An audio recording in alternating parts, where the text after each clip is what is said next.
মুসলমান কাকে বলে আমার রাসূল হাদিস শরীফের মধ্যে বলে দিয়েছেন, মান সালিমাল মুসলিমুনা মিন লিসানিহি ওয়া ইয়াদিহি, যার হাত দিয়ে কেউ কষ্ট পায় না, যার জবানের কথা দ্বারা কেউ কষ্ট পায় না, ওই মানুষটাই হইল মুসলমান। আলামিন বলেন, তোমরা ধৈর্য এবং নামাজের মাধ্যমে আমি আল্লাহর কাছে সাহায্য প্রার্থনা করো। as-sabru miftahul falah, ধৈর্যশীলদের সঙ্গে আমার আল্লাহ আছেন না।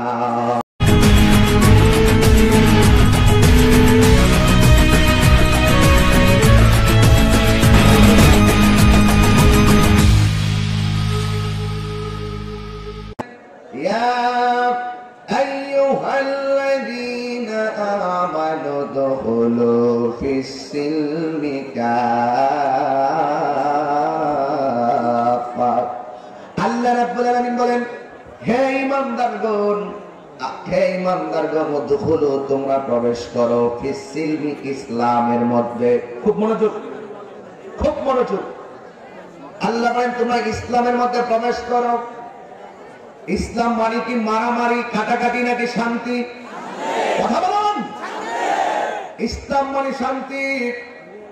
ইসলামের একটা অর্থ রয়েছে, একটা অর্থ হলো শান্তি, আর একটা অর্থ হলো মানবতা, আর একটা অর্থ হলো ভ্রাতৃত্ব, আর একটা অর্থ হলো একতা। যখন এই পৃথিবীতে সারাটা পৃথিবী মানবাধিকার বিহীন ছিল, 1450 বছর পূর্বে আল্লাহর হাবিব সাম্যের ডাক দিয়ে মানবাধিকার প্রতিষ্ঠা করেছে।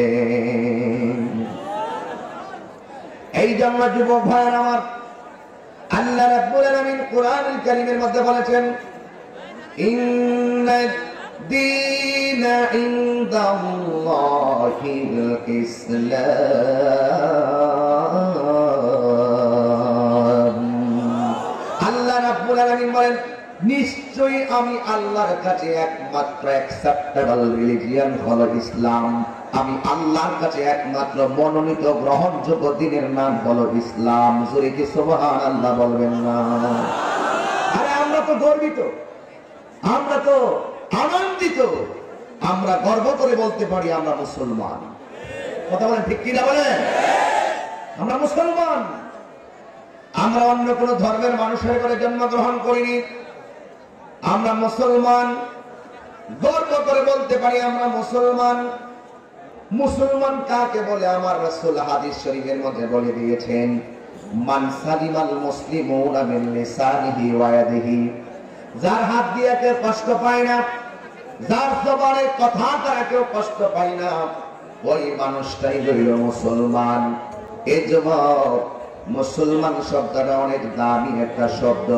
এই জন্যই তো আল্লাহ কোরআনে স্পেশাল মুসলমানদেরকে একটু স্মরণ করে মুসলমানদেরকে বলে দিয়েছেন, ওয়ালা তামুতুন্না ইল্লা ওয়া আনতুম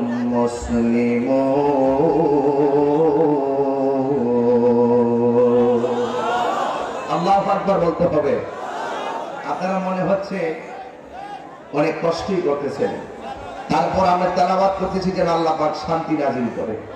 মারহাবা কন্যা, আমি আবারও পড়ছি, ওয়ালা তামুতুন্না ইল্লা ওয়া আনতুম মুসলিমুন।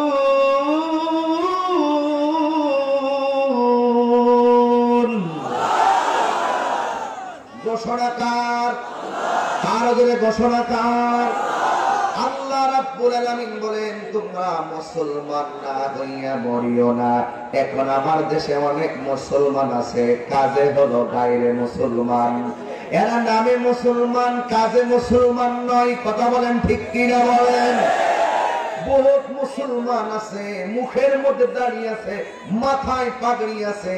আবার অনেক মুসলমান আছে নিজেরা গর্ব করে বলতেছে আমরা মুসলমান, কিন্তু এদের কাজে কর্মে মুনাফিকি আছে না নাই? মুনাফিকি করার নাম ইসলাম নয়। যারা মুনাফিকি করে, আল্লাহর হাবিব 1450 বছর পূর্বে বলেছেন, কাফেররা আমাকে রক্ত ঝরিয়েছে, কিন্তু কাফেরদের কষ্ট আমি কিছু মনে করি নাই। কিন্তু মুনাফিকরা আমার পিছনে নামাজ পড়েছে, আবার আমার সঙ্গে তারা গোপনে গোপনে কনস্পাইরেসি করেছে, ষড়যন্ত্র করেছে। এই জন্য মুনাফিকরা কাফের চাইতে আরো ভয়ঙ্কর। কথা বলেন ঠিক কিনা বলেন? মুনাফিকরা কাফের চাইতে আরো ভয়ঙ্কর। এই জন্য যুবক আজকে সবকিছু আপনাকে জানতে হবে, মানতে হবে। কারণ জানার নাম ঈমান নয়, মানার নামই হইল ঈমান। কথা বলেন ঠিক কিনা? মানার নাম ঈমান। এই জন্য আমি বলেছিলাম আসল ঘরের নাম কি, বিল্ডিং না কবর? বলেন বিল্ডিং না কবর? এই কবরে যারা গিয়েছেন তারা কি ঈদের দিন আমার বাড়িতে আসে? যারা কবরে চলে গিয়েছেন তারা কি মাঝে মাঝে মিস কল দেয়? যারা কবরে চলে গিয়েছেন তারা কি আপনার কাছে কিছু চাইতে পারে? এই জন্য যুবক আমিও কবরে চলে যাব, আপনি কবরে চলে যাবেন। এই জন্য আসল ঘরটাকে চোখের মধ্যে বাসিয়ে বাসিয়ে আমার কথাগুলো শ্রবণ করুন। আমার যুবক ভাইরা, আমি বলেছিলাম আল্লাহ বলেন তোমরা ইসলামের মধ্যে প্রবেশ করো পরিপূর্ণভাবে। আমরা আল্লাহকে মানবো, শতভাগ মানবো। আমরা নবীকে মানবো, শতভাগ মানবো। আমরা ওলি আল্লাহকে মানবো, শতভাগ মানবো। কথা বলেন ঠিক কিনা? রাতের বেলা আল্লাহ আল্লাহ জিকির করে, দিনের বেলা আবার আল্লাহর সঙ্গে গাদ্দারি করে। অনেক কাছে দিনের বেলা নবী নবী করে, রাতের অন্ধকারে যদি খ্রিস্টানদের কাছে তাদের ঈমান বিক্রি করে। আছে না নাই? আমার খবর, ফাইজুল ইসলাম সাহেবের খবর, সেলিম মেম্বার সাহেবের খবর, যত খবর বলেন না কেন, প্রকাশ্যে কিংবা গোপনে যাই করেন না কেন, পৃথিবীর কেউ যদি না জানে রে ভাই, একজন জানে। জবান খুলে বলুন তিনি কে? এরকম করলে ওয়াজ করতে পারবো না ভাই, এরকম আওয়াজ করলে ওয়াজ হবে না। আপনারা নীরব নীরব মুখ বন্ধ রাখেন, কাউকে আসতে দিবেন না। রাস্তাটা প্রয়োজনে 200 লোক দাঁড়িয়ে যান, ব্লক করে দেন, কাউকে ঢুকতে দিবেন না। এখানে অ্যাক্সিডেন্ট হওয়ার সম্ভাবনা আছে। হুট করে ধাক্কামের ভিতরে ঢুকবেন, একটা ক্ষতি হয়ে যেতে পারে। আপনার ভাই কষ্ট পাবে, আপনার ভাই ব্যথা পাবে। আমি বলছি আপনারা রাস্তা ব্লক করে দেন, মাঠ আছে মাঠে দাঁড়ান, হাট ঘাট বাসের ভিতরে বসে বসে বয়ান শোনেন। কথা বলেন ঠিক না বেঠিক? এই জন্য যুবক ভাইরা আমার, আমরা মুসলমান তো, ঠিক না বেঠিক? এই জন্য আপনাদের দায়িত্বটা বড়। জানার নাম ঈমান নয়, মানার নামই হলো ঈমান। চিৎকার মেরে বলুন সুবহানাল্লাহ। এই জন্য আমার বাবারা, আসল ঘরের নাম কবর। আল্লাহ রাব্বুল আলামিন কুরআনুল কারীমের মধ্যে এভাবে বলেছেন, কাইফা তাকফুরুনা বিল্লাহি ওয়া কুনতুম আমওয়াতান ফাআহইয়াকুম সুম্মা ইউমীতুকুম সুম্মা ইউহয়ীকুম সুম্মা ইলাইহি তুরজাউন। আরো চিৎকার করে আল্লাহু আকবার।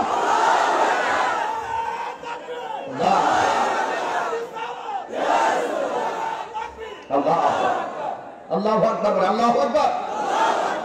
আল্লাহ রাব্বুল আলামিন বলেন, কাইফা তাকফুরুনা বিল্লাহ, কিভাবে তোমরা আল্লাহকে অস্বীকার করছো? ফাবিআইয়ি আলাই রাব্বিকুমা তুকাযযিবান।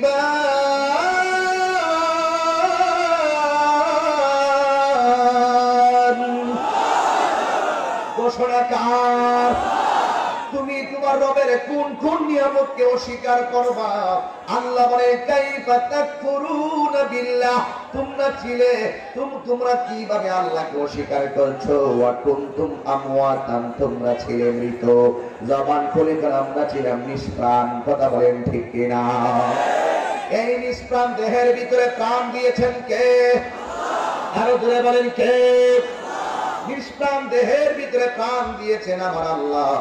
এই প্রাণটা একদিন কেউ নিবে না। জবান খুলে বলেন কে নিয়ে যাবে? হায়রে যুবক, হায়রে যুবক, আমি ছিলাম নিষ্প্রাণ, আল্লাহ আমাকে প্রাণ দিয়েছেন। প্রাণ পাওয়ার পরে আপনাদের নারায়ণগঞ্জ 4 আসনের মাননীয় সংসদ সদস্য নারায়ণগঞ্জের মাঠেও মানুষের কিংবদন্তি নেতা আলহাজ একেএম শামীম ওসমান সাহেব আজকের প্রধান অতিথি।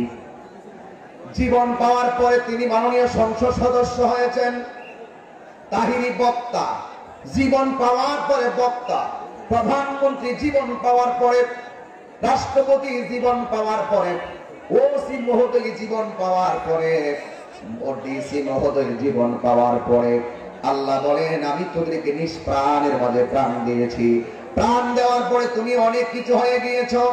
আমি আল্লাহ যাকে ইচ্ছা করেছি তাকে রাজত্ব দিয়েছি। কথা বলেন ঠিক কিনা? আমার যাকে ইচ্ছা করেছি তার কাছ থেকে আমি আবার রাজত্ব কেড়ে নিব। আপনারা বলেন রাজত্ব দান করার মালিককে?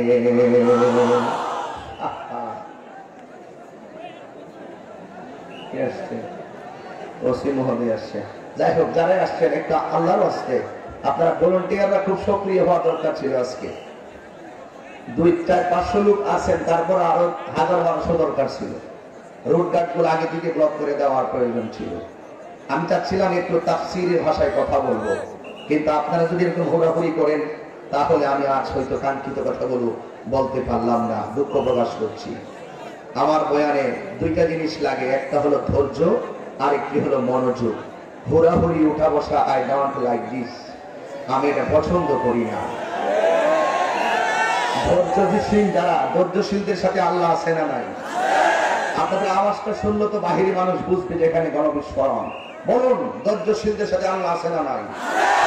তাহলে এখন আল্লাহকে একটা ডাক দিবেন, আমি একটু আয়াত পড়বো, তারপর ডাক দিবেন ইনশাআল্লাহ। বলেন একদম প্রস্তুত থাকেন আল্লাহকে ডাক দেওয়ার জন্য। সকলকে বুঝিয়ে দেন যে আমরা এখানে অসংখ্য মানুষ বসে আছি।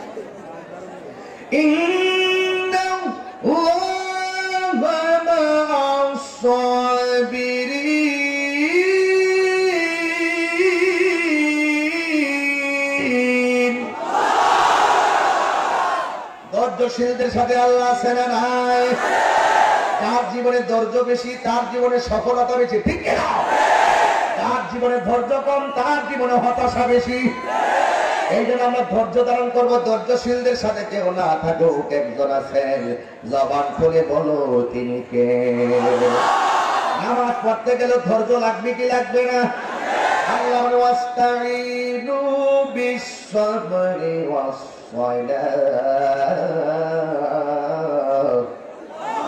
আল্লাহ রাব্বুল আলামিন বলেন তোমরা ধৈর্য এবং নামাজের মাধ্যমে আমি আল্লাহর কাছে সাহায্য প্রার্থনা করো। as-sabru মিফতাহুল ফালাহ, ধৈর্যশীলদের সঙ্গে আমার আল্লাহ আছে না নাই? আল্লাহ রাব্বুল আলামিন বলেন তুমি ছিলে নিষ্প্রাণ, আমাদেরকে জীবন দিয়েছে কে? জীবন দেওয়ার পরে আমি 2 তলা বিল্ডিং এর মালিক, জীবন পাওয়ার পরে আমি 5 তলা বিল্ডিং এর মালিক, জীবন পাওয়ার পরে আমি একটা টিনের ঘরের মালিক, জীবন পাওয়ার পরে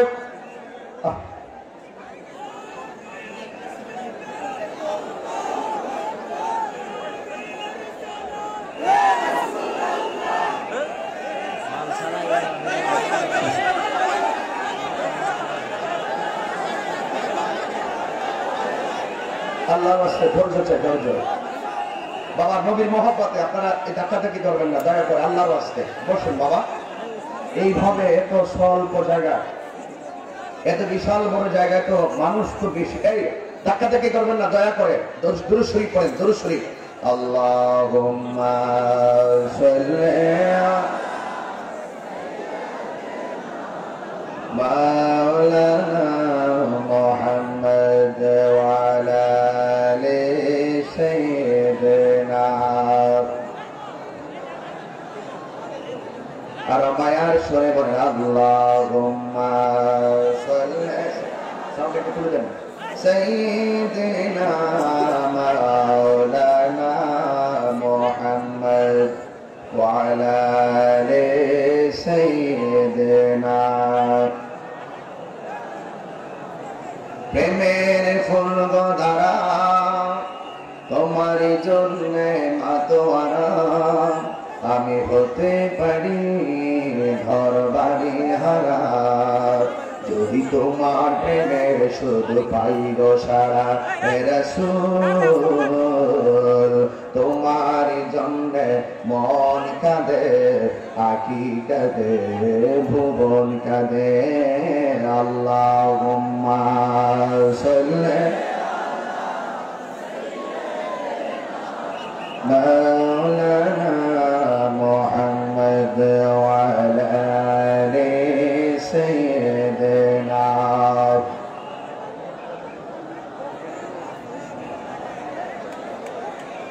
গভীর মনোযোগ আমার দিকে তাকান এদিকে তাকান এদিকে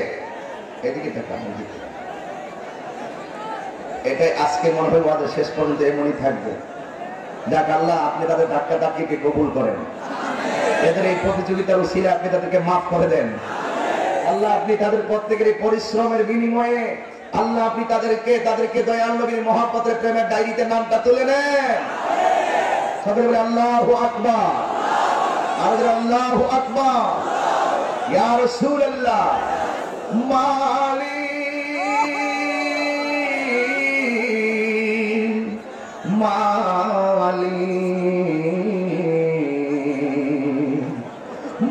মালিক তুমি জান্নাতে তোমার পাশে আমার একটা ঘর বানিয়ে দিও একটা ঘর বানিয়ে দিও মারহাবা বলেন সকলে দরুদ শরীফ আমার উপর আল্লাহুম্মা সাল্লি আলা মাওলানা মুহাম্মদ ওয়া আলা আলি সাইয়্যিদিনা গভীর মনোযোগ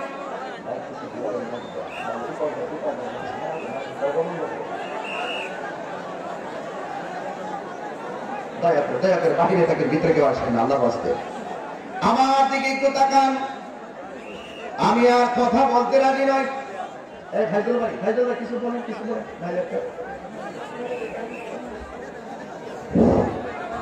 সম্মানিত উপস্থিতি যেখানে প্রায় হাজার হাজার জনগণ আপনারা দয়া করে আমাদের মসজিদ মাঠ কায়েমপুর পুরাতন জামে মসজিদ মাঠ ওখানে বিশাল বড় প্রসপেক্টর দেওয়া আছে আপনারা ওখান থেকে তাহির সাহেবকে দেখতে পাবেন আপনারা এইভাবে যদি ধাক্কাধাক্কি এবং বিশৃঙ্খলা করেন লোকে লোকারণ্য হয়ে গেছে আমরা দেখতে পাচ্ছি কিন্তু এখানে বসার জায়গা নাই আপনারা পিছন থেকে পূর্ব দিক থেকে যারা আসছেন আপনারা সোজা আমাদের মসজিদের মাঠে চলে যান ওখানে বিশাল বড় প্রসপেক্টর দেওয়া আছে ওখানে বসার জায়গা আছে এরকম একটা প্যান্ডেল করা আছে মহিলাদের জন্য আলাদা প্যান্ডেল করা আছে পশ্চিম দিকে প্রিয় এলাকাবাসী ইতিমধ্যে আপনারা শুনেছেন এই ওয়াজ মাহফিল করার জন্য যদি আমাদের ফতুয়া থানার আমাদের সবার প্রিয় শিশের যদি আমাকে সহযোগিতা না করতেন তাহলে আজকে ওয়াজ মাহফিল হতো না এই মাত্র আমি ওই শিশের সাথে কথা বলে আসলাম আপনারা যদি এরকম সমস্যা করেন আমাদের প্রধান মেহমান প্রধান বক্তাকে ওয়াজ করার জন্য সুযোগ করে না দেন তাহলে আমরা ওয়াজ বন্ধ করে দিব আমাদের পুরাতন জামের মসজিদে বিশাল প্যান্ডেল করা ওইখানে শত শত ফেকুয়া দেওয়া আছে উপরে প্যান্ডেল করা আছে এবং ওইখানে স্ক্রিনে আপনারা বিশাল বড় এখন আমাদের তাহির সাহেবকে দেখে ছোট ওইখানে বিশাল আকার দেখতে পারবেন আপনারা এখানে বসেন আপনি চান ওয়াজ আমরা বন্ধ করে দিব এই সমস্যা হলে আমরা একটু পরে ওয়াজ বন্ধ করে দিব ইনশাআল্লাহ আপনাদের সঙ্গে বসুন একটু পরে আমাদের মোরাদ দিয়ে দিবে আমাদের আজকের প্রধান বক্তা উনি কিছুর পরে মোরাদ করে আপনাদের বিদায় করে দিবে সবাইকে ধন্যবাদ সবার সহযোগিতা কামনা করছি আরেকটা যদি কোন সমস্যা হয় তাহলে ওয়াজ বন্ধ হয়ে যাবে আপনারা দয়া করে বসে পড়ুন আমাদের প্রধান বক্তা খুব সমস্যা হচ্ছে উনি কথা বলতে অনেক সমস্যা ভোগ করছেন দয়া করে আপনারা বসে পড়ুন প্লিজ দয়া করে বসে পড়ুন আর 30 থেকে 40 মিনিটের মধ্যে ওয়াজ শেষ হয়ে যাবে ইনশাআল্লাহ। সকলে বলি আলহামদুলিল্লাহ, আর জবান খুলে বলি আলহামদুলিল্লাহ। হায়াতের মালিক কে? আপনাদের দুরন্ত আওয়াজগুলো ফুটে তুলুন। হায়াতের মালিক কে? মৌতের মালিক কে? এখানে এনেছেন কে? যা কেউ দেখে না দেখেন কে? ইন্নাল্লাহা আলিমুম বিযাতিস সুদূর।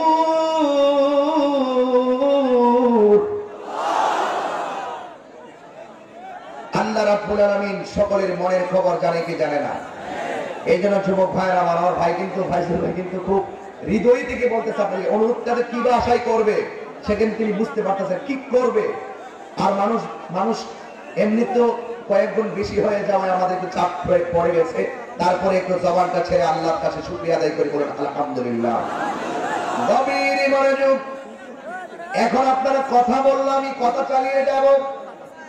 আমি আগামীকাল আবার 3টা প্রোগ্রাম রয়েছে, দিনের বেলা সিলেট প্রোগ্রাম করবো। ভাই আমার কষ্ট দিয়েন না, আল্লাহর ওয়াস্তে ফতুল্লাহ তাআলা মানুষ কষ্ট দিয়েন না, কথা বলবেন না, শুধু কান দিয়ে শুনুন। আমরা ছিলাম নিষ্প্রাণ, আমাদেরকে প্রাণ দিয়েছেন আমার আল্লাহ। প্রাণ পাওয়ার পরে আমরা একজন টিনের ঘরের মালিক, প্রাণ পাওয়ার পরে কেউ বিল্ডিং ঘরের মালিক, প্রাণ পাওয়ার পরে কেউ মাটির ঘরের মালিক, প্রাণ পাওয়ার পরে কেউ গাছতলায় থাকে, প্রাণ পাওয়ার পর কেউ ফুটপাতে থাকে। আপনারা বলেন যে যেখানে পাস করুক না কেন আমরা বান্দা কার? আমরা আল্লাহর বান্দা। আল্লাহ রাব্বুল আলামিন বলেন তোমরা ছেলে মুর্দা, আমি আল্লাহ তোমাদেরকে জীবন দিয়েছি, আবার তোমাদেরকে আমি আল্লাহ সুম্মা ইউমীতুকুম, আবার আমি আল্লাহ তোমাদেরকে মরণ দিব। এরপর আবার কি করব? সুম্মা ইউহয়ীকুম, আবার তোমাদেরকে জীবন দিব। জীবন পাইলাম 2 বার। আমার আল্লাহকে প্রথম জীবন দিয়েছি আমি আল্লাহর গোলামি করার জন্য, দ্বিতীয়বার আবার মরার পরে যে জীবনটা দিব, এই জীবনটা হলো তোমাদেরকে প্রথম যেইভাবে আমার গোলামি করার জন্য দুনিয়াতে পাঠাইলাম, তোমরা দুনিয়াতে যাইয়া কে কোন কাজ করেছো, কিভাবে চলেছো, তার পুঙ্খানুপুঙ্খানু যাররা যাররা পরিমাণ হিসাব গ্রহণ করার জন্য আমি আল্লাহ রাব্বুল আলামিন তোমাদেরকে আবার জীবন দিব। জোরে বলুন সুবহানাল্লাহ। এবার যুবক ভাইরা আমার, আল্লাহ রাব্বুল আলামিন আমাদেরকে মরণ দিবেন। মরণ তো দিবেন ঠিক আছে, কিন্তু মরণটা অনেক কঠিন রে বাবা। আমার নবী, আপনার নবী রাহমাতুল লিল আলামিন বলেন, জীবন্ত বকরির গায়ে থেকে চামড়া তুললে তার যেমন কষ্ট হবে, এর চাইতে বেশি কষ্ট হবে আজরাইল যখন তার জানটা বের করে নিয়ে যাবে। যুবকের দল অনুরোধ করে বলে দিয়ে যায়, নিঃশ্বাসের কোনো বিশ্বাস নাই। জীবনে কত জানাজার নামাজ পড়েছি, জীবনে কত মানুষের মৃত্যুর সংবাদ শুনেছি, শুনে আমাদের জবান দিয়া বলেছি ইন্না লিল্লাহি ওয়া ইন্না ইলাইহি রাজিউন। এই যে আওয়াজটা বড় হৃদয় বিদারক, ইন্না লিল্লাহি ওয়া ইন্না ইলাইহি রাজিউন। আমি যখন মারা যাব, আমার মরণের খবর শুনে কেউ এই তাসবিহটা পড়বে। আমি যখন মারা যাব, আরেকজনের জানাজার নামাজে আমি যেমনে যাই এমন ভাবে জানাজার নামাজে আমি যাব। আমি যখন মারা যাব, আমার জানাজার মধ্যে আবার অন্য কেউ যাবে। এই জন্য যুবক কেউ বলতে পারে না কে কোথায় মারা যাবে। আল্লাহ রাব্বুল আলামিন কোরআনুল কারীমের মধ্যে চমৎকার ভাষায় বলে দিয়েছেন, ওয়ামা তাদরি নাফসুম বিআইয়ি আউদিন তামুত। এ বান্দা, তুমি তো জানো না কোন জায়গায় তুমি মারা যাবে, তুমি তো জানো না। আপনারা জবান খুলে বলুন, আজকে মাহফিলে এসেছেন, বাড়িতে যাওয়ার কোনো গ্যারান্টি আসেনি। এই জবান খুলে কোনো গ্যারান্টি আসেনি। এই জন্যই তো আমি আমার বাসায় প্রায় সময় বলি, কত জানাজার পড়েছি নামাজ, দিয়েছি কত দাফন। ঠিক কিনা বলেন? কত জানাজার পড়েছি নামাজ, দিয়েছি কত দাফন। কোথায় যেন আছে আমার তৈরি সাদা কাফন জানাজার পড়েছি নামাজ আজ দিয়েছি কত দাফন আমার তরি বাধায় আছে কোন শেখে আগাকে কোন মসজিদে এলানে হবে সোয়াবে শেষে খাটে ঠিক কিনা বলো আমার তরি বাধায় আছে কোন শেখে আগাতে কোন মসজিদে এলানে হবে সোয়াবে শেষে খাটে কবে কোথায় করবে দাফন কবে কোথায় করবে দাফন আমাকে সজন জানাজার পড়েছি নামাজ দিয়েছি কত দাফন কত জানাজার পড়েছি নামাজ দিয়েছি কত দাফন কোথায় যেন আছে আমার কোথায় যেন আছে আমার তৈরি সাদা কাফন জানাজার পড়েছি নামাজ দিয়েছি কত দাফন আমার তরি বাধায় আছে কোন শেখে আঘাতে কোন মসজিদে এলানে হবে সোয়াবে শেষে কাটে আমার তরি বাধায় আছে কোন শেখে আঘাতে কোন মসজিদে এলানে হবে সোয়াবে শেষে কাটে কবে কোথায় করবে দাফন কবে কোথায় করবে দাফন আমাকে সজন জানাজার পড়েছি নামাজ দিয়েছি কত দাফন কত জানাজার পড়েছি নামাজ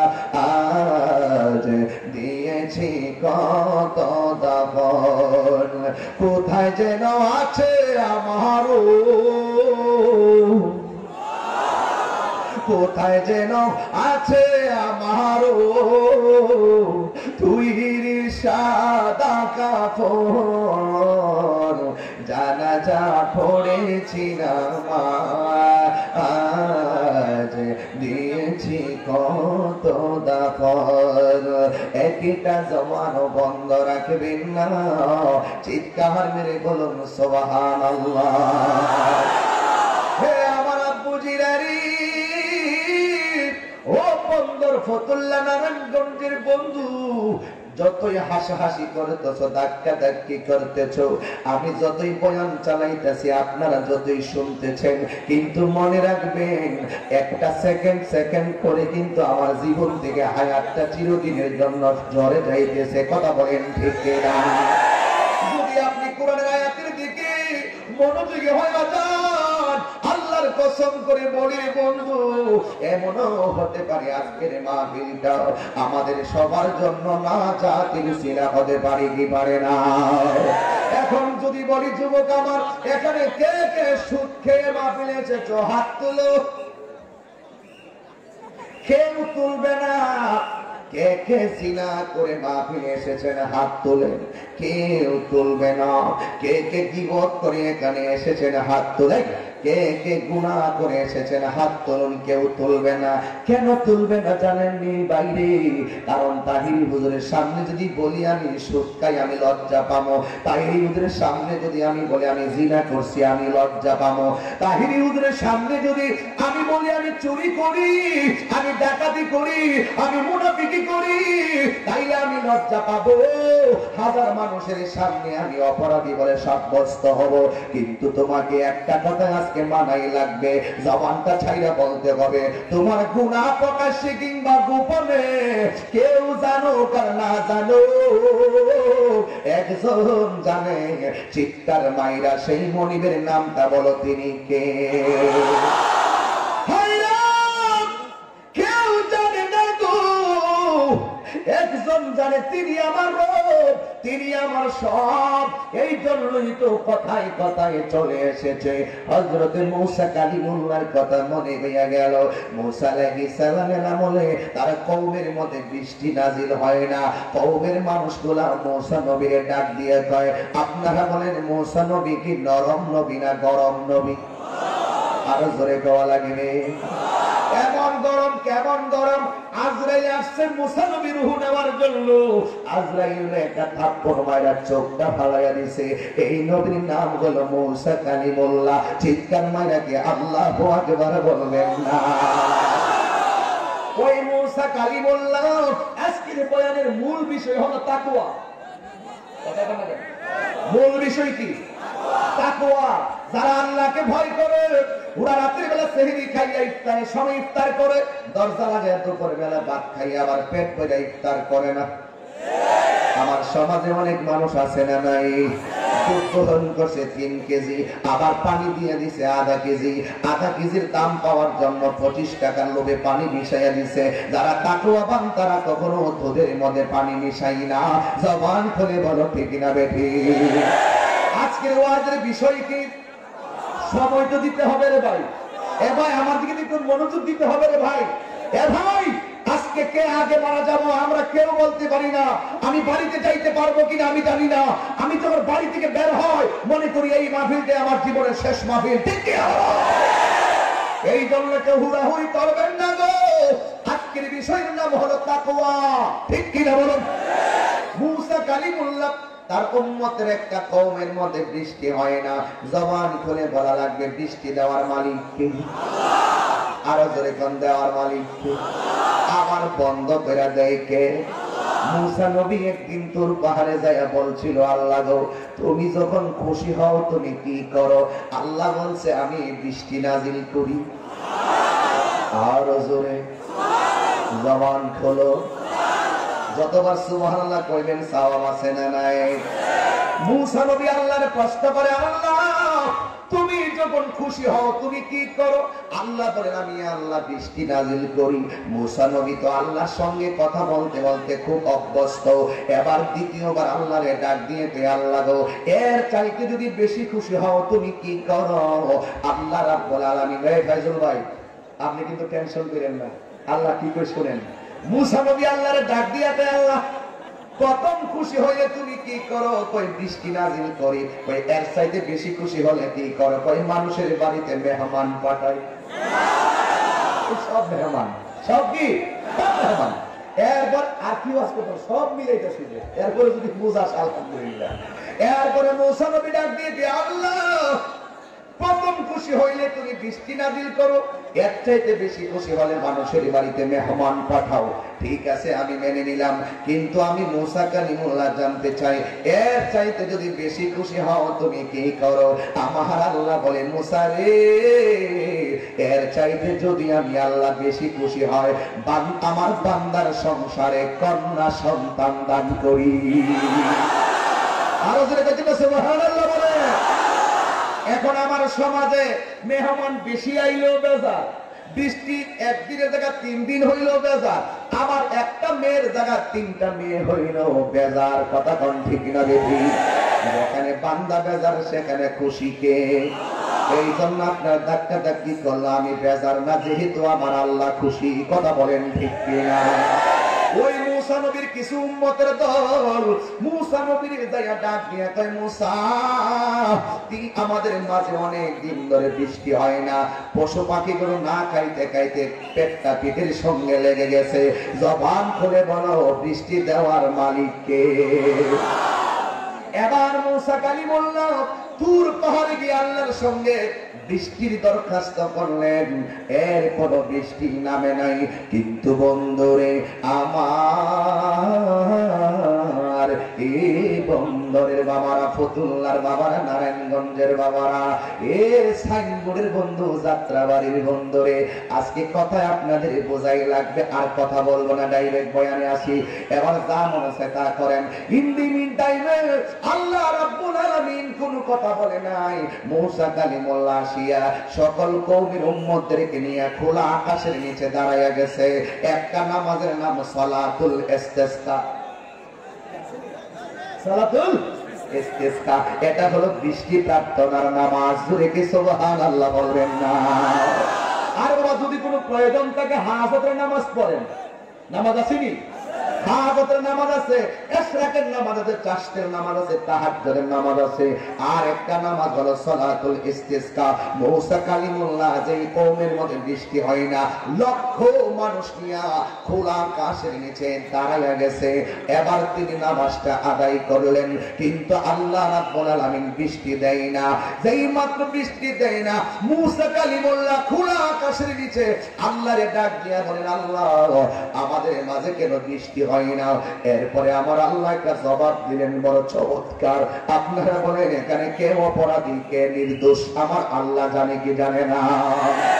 আরে আপনি যদি কোনো খুন করেন, আপনাকে প্রশাসন ধরার জন্য তালাশ করবে, আপনি অপরাধীকে প্রশাসন ধরার জন্য তালাশ করবে। আর বান্দা যখন গুনাহ করে, আর আমার আল্লাহ রাব্বুল আলামিন চাইয়া থাকে ওই অপরাধীকে ক্ষমা করার জন্য। দুনিয়ার প্রশাসন অপরাধীকে সাজা দেওয়ার জন্য খুঁজে, আর আমার আল্লাহ বান্দারে ক্ষমা করার জন্য চাইয়া থাকে। অপরাধীরে আমি আল্লাহর কাছে ক্ষমা চাও, আমি আল্লাহ রাব্বুল আলামিন রহমানের গফফার নবীর উসিলায় তোরে ক্ষমা করে দিব। এই জন্য মুসা নবী তিনি নামাজটা পড়াইলেন, নামাজটা পড়াইয়া তিনি আল্লাহর ডাক দিয়ে বলেন, ও আমার আল্লাহ,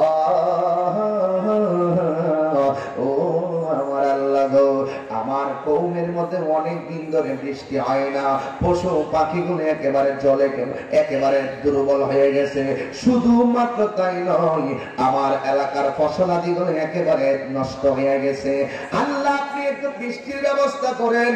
আল্লাহ রাব্বুল আলামিন ডাক দিয়ে মুসা রে, কোনদিনও বৃষ্টি হবে না। যদি বৃষ্টি পাইতে চাও, তুমি যাদেরকে নিয়ে নামাজের মধ্যে দাঁড়াইছো, ওই নামাজীদের ভিতরে এমন একটা বান্দা আছে, যে বান্দাটা 40 বছর পর্যন্ত এমন কোন গুনাহ নাই, লোকটা করে নাই।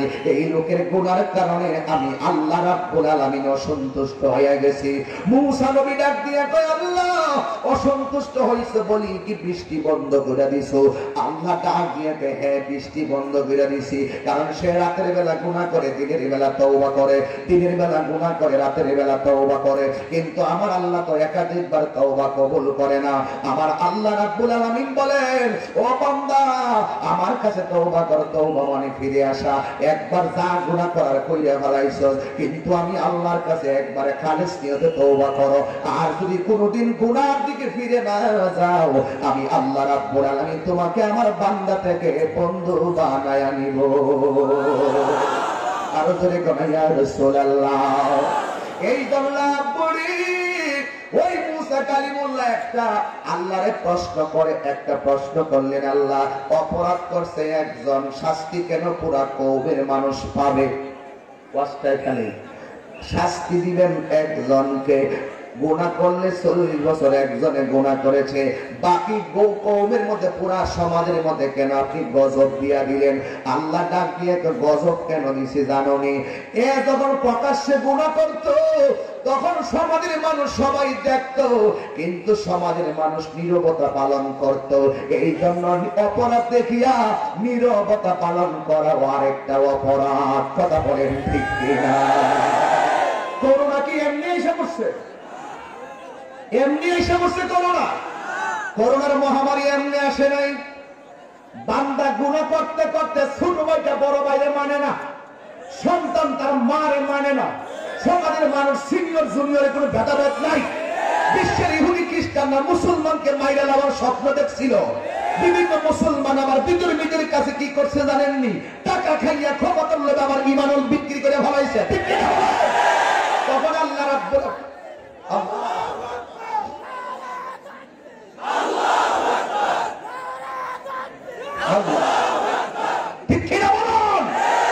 এমনি করোনা এসে গেছে? না না না না, এমনিতে আসে না। আল্লাহ কোরআনে বলেন, যাহারাল ফাসাদু মিনাল বাররি ওয়াল বাহরি বিমা কাসাবাত আইদিন নাস। তুমি দুনিয়ার ভিতরে যত গজব দেখবা আল্লাহ প্রদত্ত সব আমাদের হাতের কামাই। আমরা গুনাহ করতে করতে করতে করতে বরবাদ করে ফেলাইছি। আজকে গুনাহ করছে 10 জন, নীরব রয়েছে 90 জন। আল্লাহ কয় তোরা নীরব রইলি কেন? এই জন্য তোদের মধ্যে গজব দিব। ঠিক কি না বলেন? যদি তোমার ক্ষমতা থাকে মুখ দিয়া প্রতিবাদ করো, যদি তোমার ক্ষমতা থাকে হাত দিয়া প্রতিহত করো। এরপরে যদি তুমি না পারো নীরবে নীরবে তার কাজটারে নিন্দা করো, ঘৃণা করো। এটাই হলো তোমার প্রকৃত ঈমানের পরিচয়। কথা বলেন ঠিক কিনা? এই জন্য আমার যুবক ভাইরা, আল্লাহ ডাক দিয়ে মুসারি অপরাধ করছে একজন, শাস্তি দিছি পুরা কওমের উপরে, কারণ এরা নীরব ছিল, তারে প্রতিবাদ করে নাই। এই জন্য যুবক অনুরোধ করে বলা যায়, বুঝুনি বুঝুনি ওয়াজ আমার বুঝুনি, বোঝার জন্যই শুধুমাত্র বলছি। আল্লাহ ডাক দিয়া কয় মুসারে, তোমার মুসল্লিদের ভিতরে ওই অপরাধীরা আছে, কেউ জানে না, জানে কে? আরো জোরে জানে কে? কে কে এখানে সুদ খান? হাত তোলেন।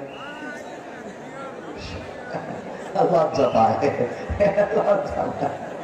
কে কে মারে কষ্ট দেন? হাত তোলেন। লজ্জা পায়। কি পায়? লজ্জা পায়। কিন্তু এখানে সুদখোর আছে, এখানে ঘুষখোর আছে, এখানে জিনাখোর আছে, মারে ভাত দেন এমন লোক আছে। চিন্তার উপরে কম্বল দিয়ে ঘুমাই, মা টিনের ঘরে গ্রামের বাড়িতে কষ্ট করে, এখানে এমন সন্তান আছে।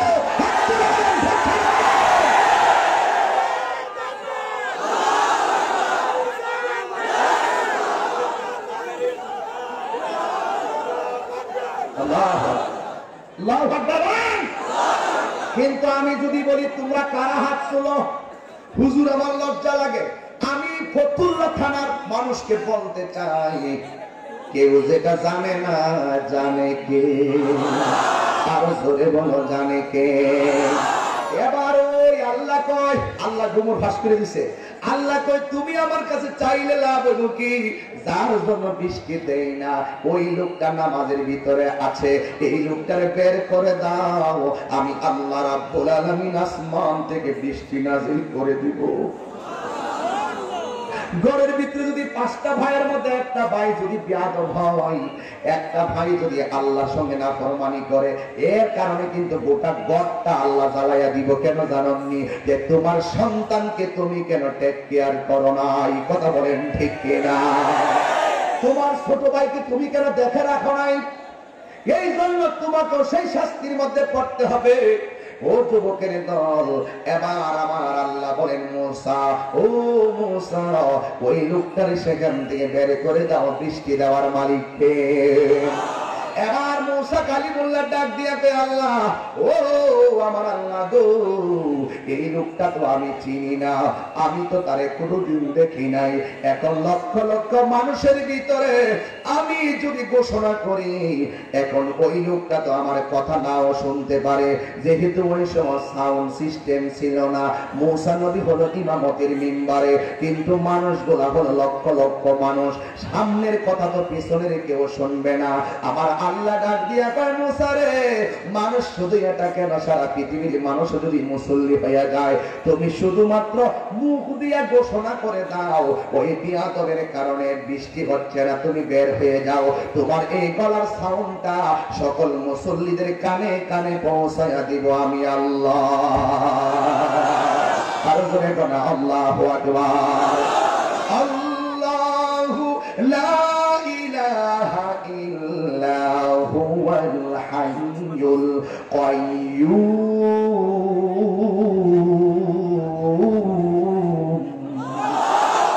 যিনি ছিলেন, যিনি আছেন, যিনি থাকবেন, তিনি কেউ না, তিনি হলো আমার আল্লাহ। এই জন্য যুবকের দল, আমি পায়ে ধরে বলে দিয়ে যাই, শুনে রাখো। মুসা কালিমুল্লাহ কয়, হে মুসল্লি, কষ্ট হচ্ছে আপনাদের? আমার ওয়াজ কি বুঝতে অসুবিধা হচ্ছে? ওয়াজের বিষয় কি? কথা বলেন, হ্যাঁ ওয়াজের বিষয় কি? ওয়াজের বিষয় কি? তাকওয়া মানে কি? আল্লাহর ভয়। তাকওয়া মানে কি? তোমার পিছনে এসপি নাই, ওসি নাই, ডিসি নাই, কেউ নাই, তোমার অন্তরে আল্লাহর ভয় আছে, মনে রেখেন ফাইজুল ইসলাম ভাই আপনার সঙ্গে আল্লাহ রয়েছে। কেন জানেন? একমাত্র আপনার অন্তরে আল্লাহর ভয়ের কারণে। আমি বলি না, আল্লাহর কুরআন কয়। আমি যখন আয়াতটা তেলাওয়াত করব আপনারা সূরা আল্লাহু আকবার বলবেন, পারবেন না সবাই? ওয়ালামু আন্নাল্লাহা মাআল মুত্তাকিন।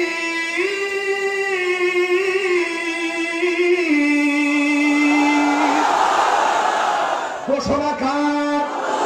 আল্লাহ রাব্বুল আলামিন। তুমি জেনে রেখো, তোমার অন্তরে যদি আমি আল্লাহর ভয় থাকে, কেউ যদিও তোমার সঙ্গে না থাকে, আপনারা বলুন আমাদের সমাজের সঙ্গে আমার আল্লাহ আছে না নাই? এই জন্য মূসা কালিমুল্লাহ বলেন, মূসা কালিমুল্লাহ বলেন, ও আমার আল্লাহ, আমি সামনে বলবো পিছনে শুনবে কে কিভাবে? এবার আমার আল্লাহ রাব্বুল আলামিন বলেন, হে মূসা তুমি শুধু বলে দাও, আমি আল্লাহ সবার কানের মধ্যে তোমার সাউন্ডটা পৌঁছায়া দিব। এই কথা বলার পরে আমার আল্লাহ রাব্বুল আলামিনের ওই মূসা কালিমুল্লাহ বললেন, হে মুসল্লিয়ানি কেরাম, বৃষ্টি কেন হয় না? আমার আল্লাহ আমাকে বলেছে। মুসল্লিরা বলেন কেন হয় না? ওই আমার সমাজের মধ্যে এমন একটা গুনাহগার আছে, 40 বছর পর্যন্ত এমন কোন গুনাহ নাই লোকটা করে নাই। এই লোকের কারণে গোটা সমাজের প্রতি আল্লাহ সন্তুষ্ট হইয়া বৃষ্টি বন্ধ করে দিয়েছে। মুসল্লিরা বলেন এখন উপায় কি? উপায় কিছু না, যে এই লোকটা 40 বছর ধরে গুনাহ করেছে, এই লোকটা আমার পিছনে নামাজ পড়েছে। লোকটা কি সামনে আছে না পিছনে আছে আমি জানি না, তবে অবশ্যই তার কানের ভিতরে আমার মেসেজটা পড়ছে, কারণ তার একজনের কারণে গোটা সমাজের মানুষ কষ্ট পাইতেছে। ওই লোকটা এখন বের হয়ে গেলে বৃষ্টি নাজিল হয়ে যাবে। কিন্তু যে লোকটা 40 বছর ধরে গুনাহ করে, এখন লাখো মানুষের ভিড়ে এই লোকটা যদি বের হয়ে যায়, পাবলিকের কাছে ধরা খাইব। যেমন ভাবে আমি বলছি, কে কে সুদ খান হাত তোলেন, আপনারা তোলেন নাই ধরা খেয়ে যাবেন। কে কে জিনা করেছেন হাত তোলেন, তোলেন নাই ধরা খেয়ে যাবেন। ওই লোকটাও কয় এখন যদি আমি বের হয়ে যাই আমি ধরা খেয়ে যাবো। এই মুহূর্তে লোকটাও নামাজের ভিতরে দাঁড়ায় রইছে। মূসা কালিমুল্লাহ অপেক্ষা করতেছে, আর শত শত মুসল্লিরা অপেক্ষা করতেছে, কিন্তু বাবা বৃষ্টিও হয় না, লোকটাও বের হয় না। লোকটা বের হয় না। আমার আল্লাহ রাব্বুল আলামিনের জলিল কদর পয়গম্বর মূসা কালিমুল্লাহ দেখতেছেন কেউ বের হয় নাই, কিন্তু আমার আল্লাহ আসমান থেকে বৃষ্টি নাজিল করে দিয়েছে। আর জোরে গোনা আল্লাহু আকবার। এ আমার বন্ধুরি, এখন মূসা নবী হালকা ধরা খেয়ে গেছে। উম্মত ডাক দিয়ে কেউ, মূসা আপনি বলেছেন ওই লোকটার কারণে বৃষ্টি হয় না, এই লোকটা বের হয়ে গেলে বৃষ্টি নাজিল হবে। এখন দি লোকটাও বের হয় নাই, আল্লাহ তো বৃষ্টি নাজিল করে দিয়েছে। তখন মূসা নবী আল্লাহরে ডাক দিয়ে বলেন, ও আমার আল্লাহ, ও আমার আল্লাহ গো, এই লোকটা তো নামাজ থেকে বের হয় নাই, তুমি বলছো লোকটা বের হলে বৃষ্টি দিবা। এখন দি দেখতেছি লোকটা বের হওয়ার আগে বৃষ্টি দিয়েছো। তুমি কি আমাকে আমার উম্মতের মাঝে লজ্জা দিলা নাকি? আমার আল্লাহ ডাক দিয়া কয়, মূসা রে, ও মূসা, এই লোকটা বের হয় নাই, কিন্তু লোকটা কি করছে জানোনি? এই লোকটা হাজার মানুষের মাঝখানে দাঁড়াইয়াও আমি আল্লাহরে এমন ভাবে একটা ডাক মাইরা দিছে, আল্লাহ, ও আমার আল্লাহ, আল্লাহ গো, 40 বছর ধরে কত গুনাহ করছি, কোনদিন লোক সমাজে আমারে ধরা খাওয়াও নাই। আজকে আমি নামাজের মাঝখানে দাঁড়াইলাম, তুমি আমারে হাজার লাখ মানুষের সামনে ধরা খাওয়াইলে আমার কি উপায় হইব? এবার লোকটা আল্লাহর কাছে দুইটা হাত বাড়াইয়া দেওয়ার পরে আমার আল্লাহ ডাক দিয়ে কই, মূসা রে, আমি আল্লাহ কেন বৃষ্টি নাজিল করছি জানোস নি? হাজার মানুষের সামনে সে বের না হইয়া আমি আল্লাহ হাসরের ময়দানে তারে যে শাস্তি দিব, এই ভয় কইরা দুইটা চোখের পানি ফালাইয়া দিছে। তার দুইটা চোখের পানি আমি আল্লাহর কাছে মহাসাগরের মতো মনে হয়েছে। আল্লাহু আকবার। হ্যাঁ মূসা, তার চোখের পানি আমার রহমতের দরিয়ায় জুস মেরেছে, এই জন্য আমি আর থাকতে পারি না, আমি আল্লাহ বৃষ্টি নাজিল করে দিয়েছি। এই জন্য আমার ফতুল্লার বাবারা, ও নারায়ণগঞ্জের বাবারা, লজ্জার কারণে হাত তোলেন নাই, সুদ খান হাত তোলেন নাই, ঘুষ খান হাত তোলেন নাই, চুরি করেন হাত তোলেন নাই, কিন্তু আজকের মাহফিলের মাঝখানে বসিয়া ওই পাগলার মতো দুইটা চোখের পানি ফালাইয়া যদি দিতে পারি, আল্লাহর কসম করে বলি আমাদের গুনাহ ওই পাগলের মতো ক্ষমা হইতে পারে কি পারে না? আর জবান খুলে কও পারে কি পারে না? এই জন্য যুবক, আল্লাহর ভয় তার অন্তরে এমন ভাবে তাকওয়াটা পয়দা হয়ে গেছে, যেই জন্য পাগল আল্লাহর কাছে তওবা করে দিয়েছেন। আমার নবী বলে, কাহার যদি টাকা হারায়া যায়, হারানো টাকা ফেরত পাইলে বান্দা যেমন খুশি হয়, বান্দা গুনাহ করার পরে আল্লাহর কাছে যখন তওবা করে, আমার আল্লাহ তার চাইতে বেশি খুশি হয়। কথা বলেন ঠিক কি না? এই জন্য আমার বাবা অনুরোধ করে বলি, গুনাহ করেছেন, মাহফিল কিন্তু কোন ইমোশনের জন্য নয়, মাহফিল দুনিয়ার কোন ইমোশনের জন্য নয়, মাহফিল একমাত্র আল্লাহ এবং রাসূলকে চিনার একটি মাধ্যম। কথা বলেন ঠিক কি না? আল্লাহ এবং রাসূল কোন পথে চললে আল্লাহ খুশি, কোন পথে চললে আমার নবী খুশি, এই কথাগুলো বলার জন্যই হলো মাহফিলের আয়োজন। বন্ধুরে আমার, অন্তরে আল্লাহর ভয় দরকার আছে, অন্তরে আল্লাহর ভয় নিয়ে দুইটা চোখের পানি এখন ছেড়ে দিবেন। এ বন্ধু, মুসা কালিমুল্লাহ বৃষ্টি দেখেছেন, নবীদের মধ্যে অনেক নবীগণ আল্লাহর ভয়ে তারা শুধুমাত্র কান্না করতেন, অথচ নবীদের কোনো গুনাহ ছিল? নবীদের কোনো গুনাহ আছে? নবীদের কোনো গুনাহ নাই। এই জন্য একটা মেয়ের কথা মনে হয়ে গেল, আল্লাহর ভয় যাদের অন্তরে থাকে, আল্লাহর ভয় যাদের অন্তরে থাকে, তাদের মর্যাদা আল্লাহকে বাড়াইয়া দেয় না কমাইয়া দেয়? আরো জোরে কেন বাড়াইয়া দেয় না কমাইয়া দেয়? এই জন্য করি একটা মেয়ে রাস্তা দিয়ে হাঁটে, ওর যুবকের দল, আর একটা ছেলে মেয়েটা পিছনে পিছনে লেগে গেছে। আপনারা আওয়াজ করে বলেন, আল্লাহ রাব্বুল আলামিন আমাদের প্রত্যেকটা কদমের কদমের কথার হিসাব নিবে হাসরের ময়দানে। এই কথাটা কি সত্য নাকি মিথ্যা? এই মেয়েটা রাস্তা দিয়ে হাঁটে, আমার সমাজেও কিছু ছেলে আছে যে ছেলেগুলা রাস্তা দিয়ে হাঁটলে মেয়েদেরকে উত্তপ্ত করে, এমন কিছু বখাটে পোলাপান আছে না নাই? বখাটে ভাইয়েরা শুনে রাখো, আমি ভাই বলে বলে যাই, তোমার জীবনটার অনেক মূল্য আছে, তোমার জীবনটা অনেক দাম আছে। সময় মতো আল্লাহরে না ডাকলে আমার আল্লাহ যেই কোনো মুহূর্তে তোমাকে মরণ নামক থাবা দিয়া সব শেষ করে ফেলাইতে পারে। কথা বলেন ঠিক কিনা? ওই মেয়েটা রাস্তা দিয়ে হাঁটতেছে, আর পিছন দিক দিয়ে একটা ছেলে মেয়ের পিছনে লেগেছে। প্রথম দিন ছেলেটা মেয়ের পিছনে লাগলো, কিন্তু মেয়েটার কোনো ক্ষতি করতে পারে নাই। কিন্তু মেয়েটা বড় আল্লাহ ওয়ালি ছিল। যারা সত্যিকার আল্লাহকে ভয় করে, যারা সত্যিকার আখিরাতকে ভয় করে, এরা কোনোদিন বেপরদায় চলে না। কথা বলেন ঠিক কিনা? এ আমার বুড়ি, বেশি আর কষ্ট দিব না, তারপর বইয়া দিয়া যায়। এই ছেলেটা মেয়ের পিছনে করে আর মেয়েটা সামনে যায়। প্রথম দিন গেল, ছেলেটা মেয়েটার কোনো ক্ষতি করতে পারে নাই। দ্বিতীয় দিন গেল, ছেলেটা মেয়েটার কোনো ক্ষতি করতে পারে নাই। তৃতীয় দিন মেয়েটার খুব কাছাকাছি ছেলেটা চলে গেছে। মেয়েটা ভয় পেয়ে একটা দোকানের ভিতরে ঢুকে গিয়েছে, কিন্তু ভাগ্যক্রমে 3 দিনের মাথায় ছেলেটা ধরা খাইয়া গেছে একজন আল্লাহর ওলির কাছে, যার নাম হইল হযরত হাসান বসরি। আর জোরে কথা আল্লাহু আকবার। চুরের 10 দিন গিরসের কথাটা বাংলা বুঝেন না? চুরের 10 দিন গিরসের। এই ছেলেটা 3 দিনের মাথায় ধরা খাইল, এও আবার সাধারণ মানুষের কাছে নয়, আল্লাহর ওলির কাছে।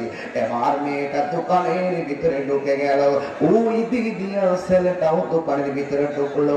ঢোকার পরে ছেলেটা ডাক দিয়ে কয়, বোন আমার, তুমি কেন আমার ভয় পাইতেছো?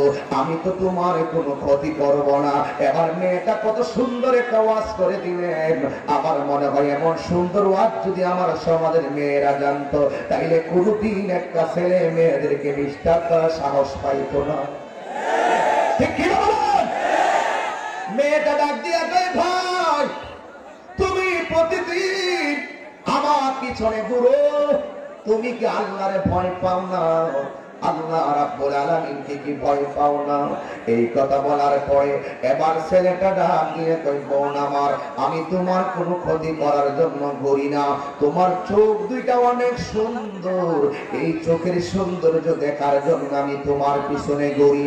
এবার মেয়েটা কত সুন্দর করে কোরআনুল কারীমের সূরা নূর থেকে কোরআনের আয়াতটা তেলাওয়াত করে দিলেন। কুলিল মুমিনিনা ইয়াগুদ্দু মিন আবসারিহিম ওয়া ইয়াহফাযনা ফুরুজাহুম। আর মেয়েটা ডাক দিয়া কয়, মুমিন বান্দা, তুমি যদি মুমিন হও, তুমি কি জানো না আল্লাহ কোরআনের মধ্যে বলে দিয়েছেন চোখকে হেফাজত করার জন্য, লজ্জাস্থানকে হেফাজত করার জন্য। তুমি যদি আমার চোখের দিকে তাকাইবা, তুমিও অপরাধী হয়ে যাইবা, আমিও অপরাধী হয়ে যাব। কথা বলেন ঠিক কিনা? এবার মেয়েটা ডাক দিয়া কয়, বোন, আল্লাহর কসম করে বলি, আমি তোমার কোনো ক্ষতি করার জন্য আমি ঘুরি না গো বোন।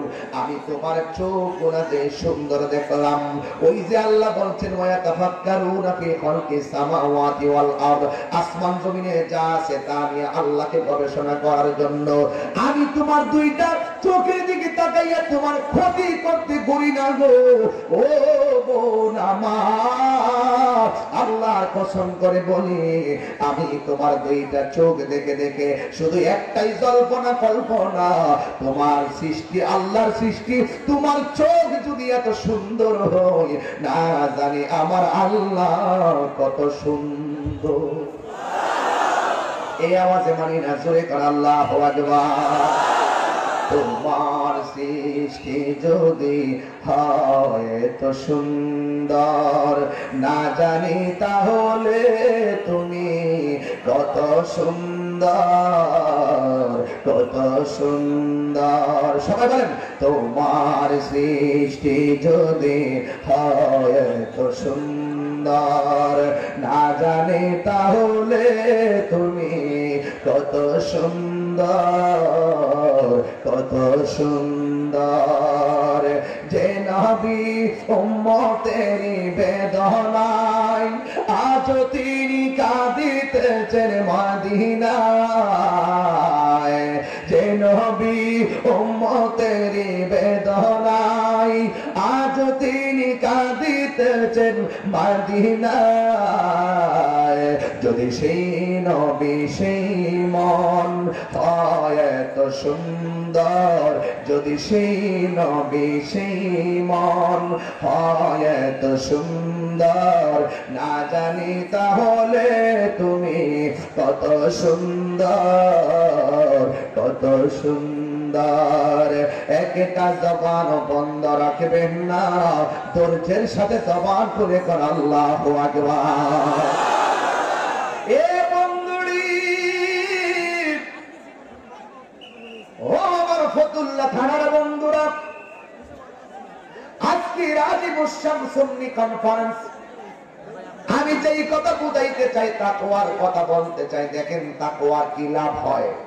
মেয়েটা ভয় করে আল্লাহকে, ছেলেটা গবেষণা করে আল্লাহকে। আপনারা বলেন অন্তরের খবর জানে কে?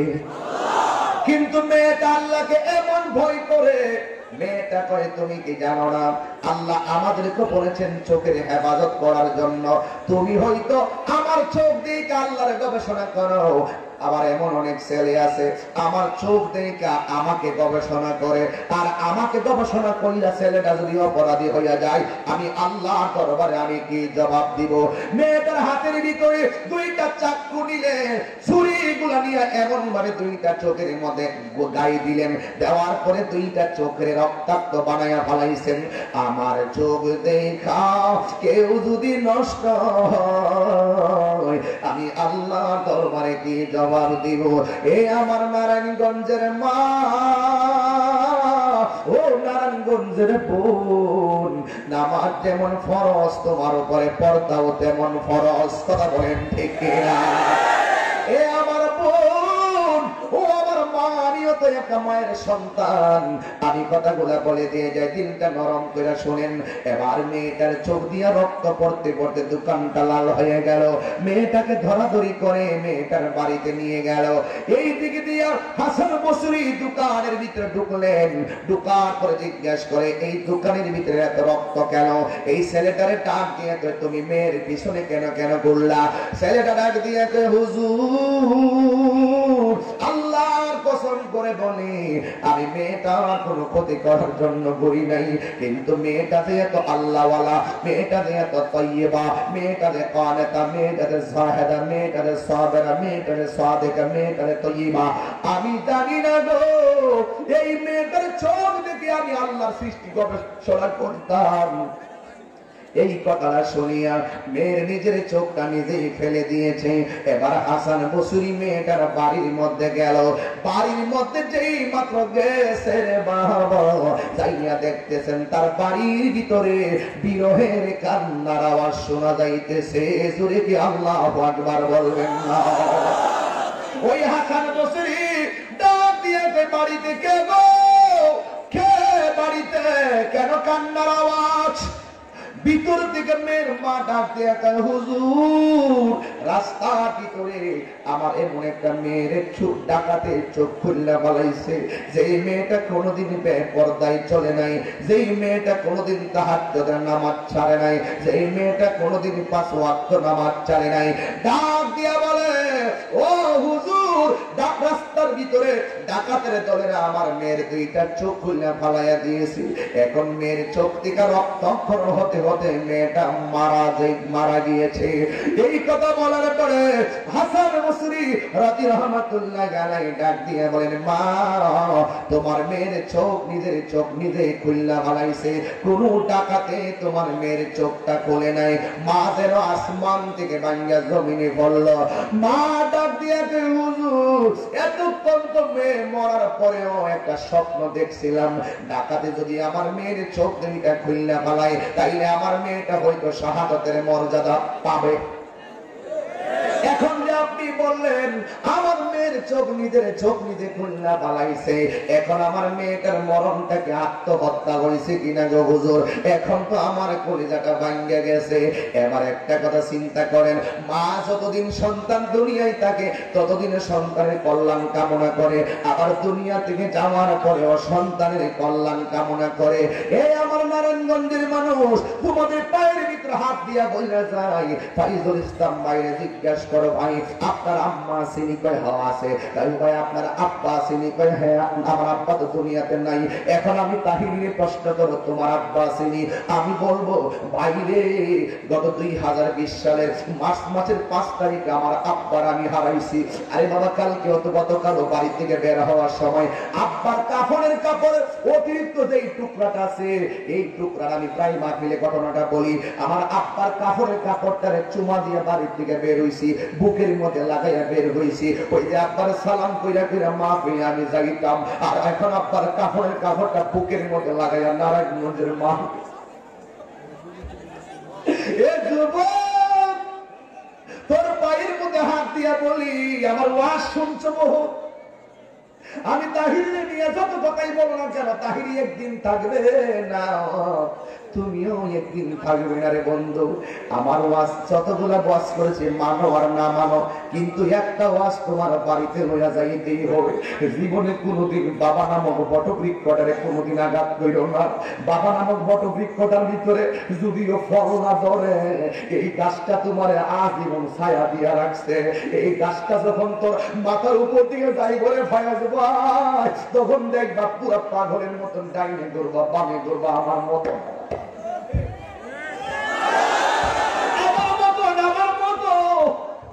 কত মানুষ আমার কত কথা কইছে, আমার আব্বা কয় পুত্রে নবীর বিরুদ্ধে তো কত মানুষ কত কথা কইছে। তোমার কাজ হলো দিনের দাওয়াত দেওয়া, সুন্নতের দাওয়াত দিয়ে যাও। আমি গত 15 দিন আগেও রাতের বেলা 4টার সময় আমার আম্মার নিজের হাতে বাট মাইখা দিয়ে আমারে খাওয়াইছি। আমি তো সেই সন্তান, তোরা কি করবি আমারে?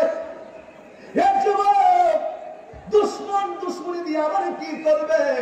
আমি তো এলেমের জোরে কথা বলি না, আমি বংশের জোরে কথা বলি না, আমি আমার মায়ের দুয়ার শক্তির বলে কথা বলি।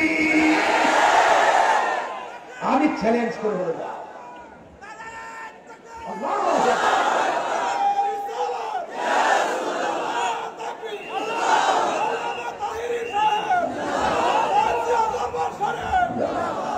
আল্লাহু আকবার বলেন। এই জন্য দেখ মেয়েটারে হারাইয়া মা দুঃখিনী পাগলের মতো হইয়া গেছে। আমি এখানে আইসা শুনছি আমার ছেলের মেম্বার 28 বছরের মেম্বার। আমি যদি জিগাই ভাই রে তুমি এত মেম্বার কিভাবে রে, তখন তিনি আমার বলবে হুজুর, ও হুজুর শুনে রাখেন, আমি মেম্বার হয়েছি একমাত্র আমার মায়ের দোয়ার কারণে। কারণ মায়ের দোয়া ছাড়া পৃথিবীর কেউ অতিরিক্ত কিছু হতে পারে না। যদি আমি এখন আমার পাশে পাইতাম আজকের প্রধান অতিথি আলহাজ এম শামীম ওসমান মাননীয় সংসদ সদস্য, আমি যদি আমার এমপি মহোদয়কে পাইতাম, ওনার আগে জিজ্ঞাসা আপনি এতটুকু আসছেন কিভাবে, আপনি এতটুকু আসছেন কিভাবে, তিনি আমার বলতো তাহিরি বাইরে আমি এতটুকু আসছি একমাত্র আমার বাবা মায়ের দোয়ার কারণে। কথা বলেন ঠিক কিনা? আরে বাবা মা যে কেমন একটা সম্পদ, এই সম্পদটা তার ঘরের ভিতরে নাই, তার মতন এতিম আর কেউ নাই। এই জন্য যুবক ভাইরা আমার কথা বলিস না। আজকে নারায়ণগঞ্জের চাকরি করো, বাড়িতে মার্টিনের ঘরের মধ্যে শীতে কষ্ট করে, একবার তুমি খবর লইছনি ওয়াজ শুননা, বড় বড় লেকচার শুননা, তুমি কি করবা? যদি তোমার দ্বারা মা ঘরে কষ্ট পায়, বড় বড় লেকচার শুননা তুমি কি করবা? যদি তোমার দ্বারা তোমার বাবাই কষ্ট পায়, আমার মতন যেদিন ফাইজুল ইসলাম ভাইয়ের মতো যেদিন বাবা হারাইবা, সেদিন বুঝবা বাবাটা কেমন সম্পদ ছিল রে। কথা বলেন না বাবা ঠিক না বেঠি? আমার তো বিশ্বাস আজকে যদি ওই বাবা আজকে মাহফিলটা দেখতেন, বুক ভরা বড় ভালোবাসা নিয়ে কত খুশি হইয়া যাইতেন। আমি যখন এখন বাড়ির মধ্যে যাই, আব্বা সেই ঘরের মধ্যে ছিল, ঘরটা দেখলে বাবার কথা মনে হয়ে যায়। আব্বা সেই খাটের মধ্যে শুইত, খাটটা দেখলে আব্বার কথা মনে হয়ে যায়। পানের পাতা দেখলে আব্বার কথা মনে হইয়া যায়। হে বন্ধু, আর ধাক্কাধাক্কি করিস না, ভাল লাগতেছে না কিন্তু রে, আর ধাক্কাধাক্কি করো না, নীরব হইয়া বোঝা যাও।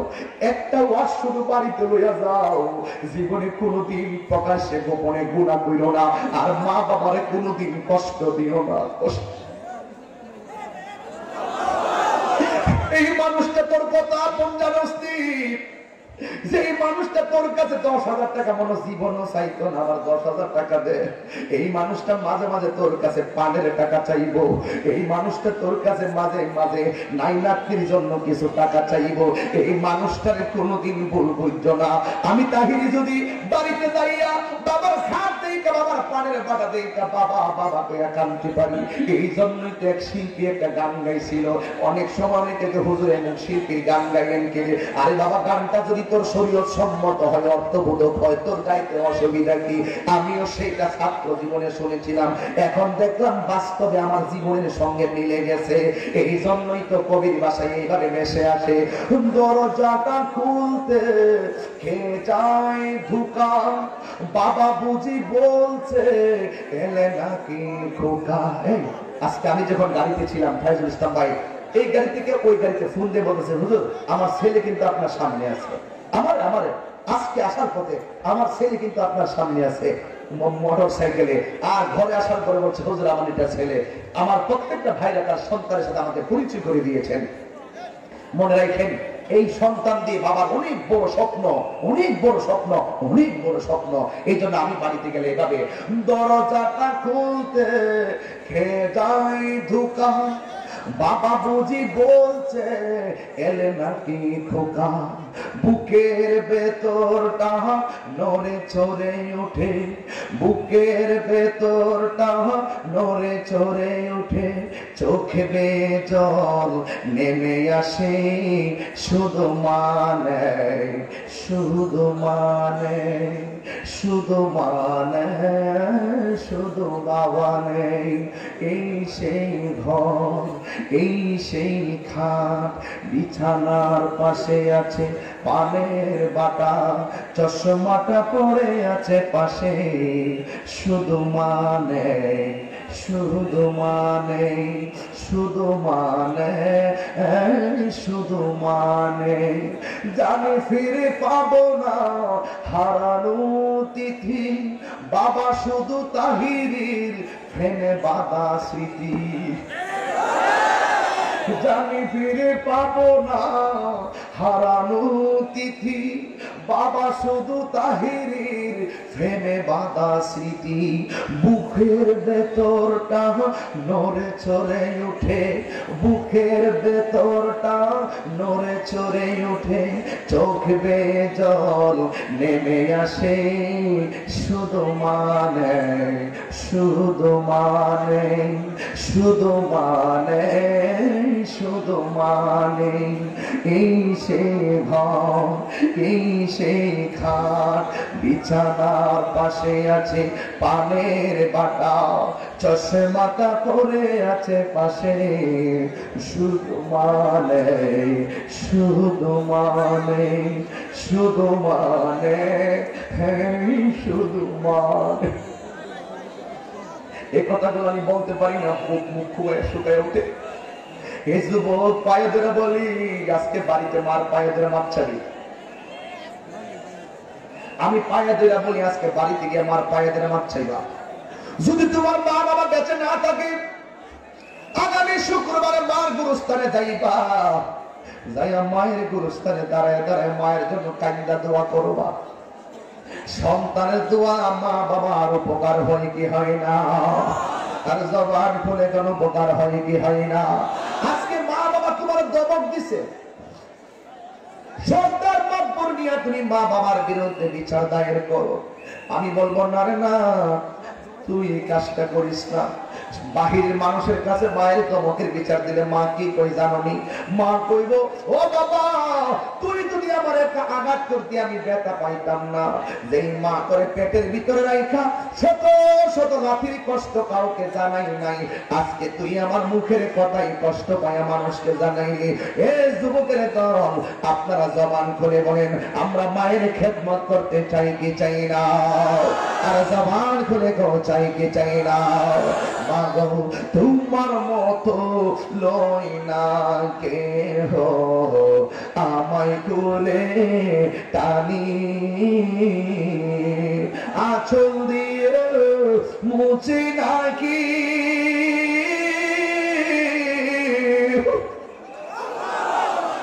আঁচল দিয়ে মুছে নাকি আমার চোখের পানি। হাইরে মা জননী আমার, হাইরে মা জননী, সবাই হাইরে মা জননী আমার, হাইরে মা জননী। আমি কেমন করে দেব মাটি,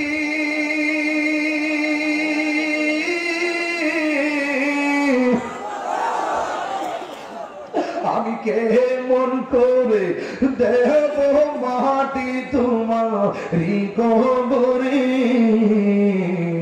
মা তুমি আমার আগে যেও না গো মোরে, মা তুমি আমার আগে যেও না গো মোরে, একটা জবান বন্ধ রাখিবেন না, চিৎকার মেরে বলেন আল্লাহু আকবার। এ যুবকের দল, ঈসা নবীর কথা মনে হলো। ঈসা পয়গম্বর আর একদিনে তার উম্মতের একটা কবরের পাশ দিয়ে যাইতেছেন, দেখতেছেন ওই কবরের ভিতরে জাহান্নামের আগুন জ্বলতেছে। জবান খুলে বলেন কিসের আগুন? জাহান্নামের আগুন জ্বলতেছে। ঈসা নবী তার উম্মতের কবরে ওই জাহান্নামের আগুন দেখে আর রাতের বেলা ঘুমাইতে পারে নাই। ওই মুহূর্তে ঈসা পয়গম্বর যখন ঘুমাইতে পারে না, ওই ঈসা নবী পরের দিন আমার গুরুস্থানে গেলেন, যাইয়া দেখতেছেন যে এই কবরের ভিতরে জাহান্নামের আগুন ছিল। পরের দিন যাইয়া দেখি গো, ওই কবরটাতে আমার আল্লাহ জান্নাতের বাগান বানাইয়া দিছে। আর জোরে জোরে কর আল্লাহু আকবার। এবার ঈসা নবী আল্লাহ পাককে ডাক দিয়া বলে, আল্লাহ গো, আমার আল্লাহ, আমি আগের দিন দেখলাম কবরের ভিতরে জাহান্নামের আগুন, আর আজকে দেখলাম কবরটা জান্নাতের বাগান, তার কারণটা কি? ও যুবকের দল, কেন তুমি মায়ের জন্য দোয়া করবা শুননা যাও? এবার আল্লাহরে ডাক দিয়া বলেন, আল্লাহ, তুমি আগের দিন দেখলাম কবরে জাহান্নামের আগুন, পরের দিন দেখলাম এই কবরের ভিতরটা জান্নাতের বাগান হয়ে গেছে, তার কারণটা কি? আমার আল্লাহ ডাক দিয়া বলে, ও ঈসা, ও ঈসা রে, তুমি জানো নি কেন কবরটা জান্নাত হয়েছে? এই লোকটা যেদিন মারা গেছে ওই দিন থেকে কবরের ভিতরে জাহান্নামের আগুন দাও দাও করে জ্বলতেছে। আজকে কবরটা জান্নাত হওয়ার মূল কারণ হলো এই লোকটা যেদিন মারা যায় ওই লোকটার স্ত্রী গর্ভবতী ছিল, ওই গর্ভবতী রেখে সে মারা গিয়েছিল, কিন্তু সে একটা অপরাধী ছিল। এই কবরের ভিতরে তার শাস্তি হইতেছে। আর আজকে তার কবরটা কেন জান্নাতের বাগান হইছে জানোনি? কারণ তার স্ত্রীটা যে গর্ভবতী ছিল, তার স্ত্রী করে একটা ছেলে সন্তান হয়েছে। এই সন্তানটা এখন বসতে শিখেছে, হাঁটতে শিখেছে, কথা বলতে শিখেছে। এই ছেলেটার মা তারে মক্তবের ভিতরে যাইয়া যখন ইমাম সাহেবের কাছে নিয়ে গেল, ইমাম সাহেব যখন বিসমিল্লাহ কোরআনের সবক দিয়েছে, আমার আল্লাহ এই উসিলায় সন্তানের বাবার কবরটারে জান্নাতের বাগান বানায়া দিছে। আল্লাহু আকবার। এই জন্য সন্তানের দল আপনাদের কাছে অনুরোধ করে দিয়ে যায়, বাবা মা যদি কবরের ভিতরে থাকে, ওই কবরের কাছে যদি দাঁড়াইয়া দাঁড়াইয়া আপনি দোয়া করেন, রব্বির হামহুমা কামা রব্বায়ানি সগীরা। সবাই বলেন, রব্বির হামহুমা কামা রব্বায়ানি সগীরা। এমন ভাবে মায়ের জন্য দোয়া চাই। কারা কারা হাত তুলে দেখান? নারে তাকবীর, নারে রিসালাত, নারে গাউসিয়া, আহলে সুন্নাত ওয়াল জামাত। হাত নামান, হাত নামান। আপনারা কি মাকে ভালোবাসেন? এই যেরকম মাকে ভালোবাসেন, যারা মাকে ভালোবাসেন একটু মোবাইলের ফ্ল্যাশ লাইটটা জ্বালাই দেন। আমি একটু এই ফতুল্লায় একটা মহব্বতের স্মৃতি রেখে যাই বিদায় বেলায়। আমি তো আর ওয়াজ মুক্ত মন না হলে কথা বলতে আমি যে লাগে যা বলছি গায়ের ধরে আর গুলো ধৈর্যশীলের সাথে একটু হাতটা তুলে দেখেন কেমন লাগে। ফাইজুল ইসলাম বাইরে সারপ্রাইজ দিয়ে গেলাম। হ্যাঁ, এবার আমাদের একটা কথা বলি শুনেন। এই আমরা কেউ দাঁড়াবেন না, বসো, তুমি বসো। এই লাইটটা যেইভাবে আলো হয়েছে, আমরা যদি মায়ের সঙ্গে ভালো ব্যবহার করে আমাদের সংসারটা এর চাইতে বেশি আলোকিত হয়ে যাবে। কথা বলেন ঠিক না ঠিক? এই হাতটা এইভাবে লাগা দিবেন। আমি যে গজলটা বলবো আমার সাথে বলবেন, মায়ের গজল। মা কেন এত দামি জানে না সকলে। সাউন্ড একটু তুলে দাও। মা কেন এত দামি জানে না সকলে, বল জানতো যদি পরত দেখে কোরআন হাদিসে গোলে, বল জানতো যদি পরত দেখে কোরআন হাদিসে গোলে। একটি হাজার সওয়াব মিলে, একটি হাজার মিলে, মা কে একবার দেখিলো দেখিলো, মা কেন এত দামি জানে না সকলে বলো মা কেন এত দামি জানে না সকলে 2 বছরে পানি করালো মায়ের বুকের দুধ তুলে পিঠে নিয়ে আমার দিতেন কত সুখ 2 বছরে পানি করালো মায়ের বুকের দুধ তুলে পিঠে নিয়ে আমার দিতেন কত সুখ সেই মায়ের কষ্ট দিলে সেই মায়ের দিলে খুদার সটলে মা কেন এত দামি জানে না সকলে বলো মা কেন এত দামি জানে না সকলে বলো জানতো যদি পড়তো দেখে কোরআন হাদিস বলে একটি হজের সওয়াব মিলে একটি হজর মাকে একবার দেখিলে দেখিলে মা কেন এত দামি জানে না সকলে এ নবী সালাম সালাম আয়া রাসূল সালাম